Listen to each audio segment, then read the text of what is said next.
dystopia world, where man had failed humanity with a decision that left with a scar. The streets were isolated, bins rafted upon. Half of humanity was wiped off from the surface of the world by a ruthless attack from bots. Before the attack, man had a choice to leave or die. Many surrendered, claiming they had nothing else to lose, while many stayed and fought till their doom.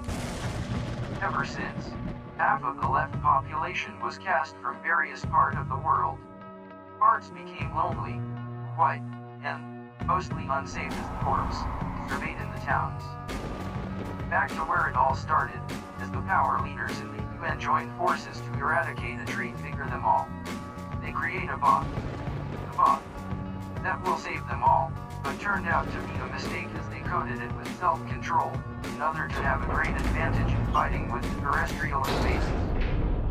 But deep inside the attacked towns that was guarded by the orbs after the bot taken charge, a woman was in a deep coma for years, and her body was still undergoing treatment by the advanced technology in the hospital.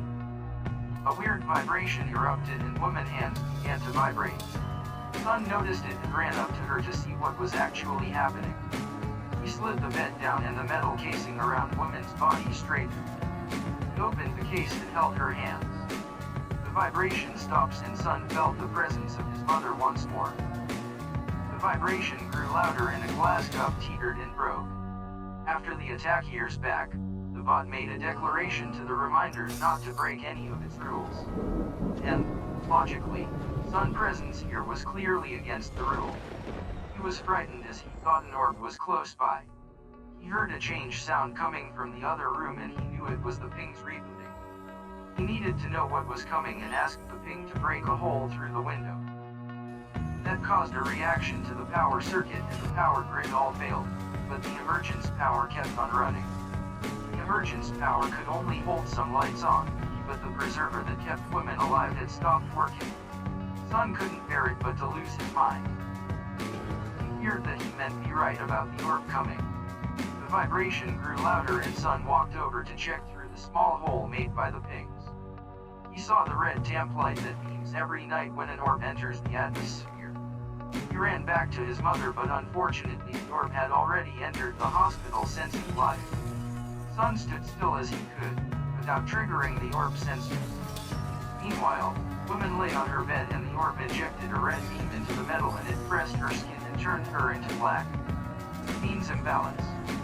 So the orb cast a life beam on her again and it appeared to be green, meaning she was alive by not leaving. It re-injected the beam through her and the metal fixed itself. As Sun stood still, the beam passed through his feet and immediately the orb sensed life. He ran quickly and hid underneath casing. The orb attacked him by casting him at strange rocks. Sun jumped through a window and accidentally touched one. It burned him with the orange venom.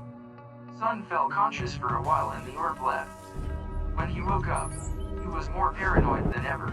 He ran towards his mom and carried her out from the room towards the elevator. He then remembered that the power is out.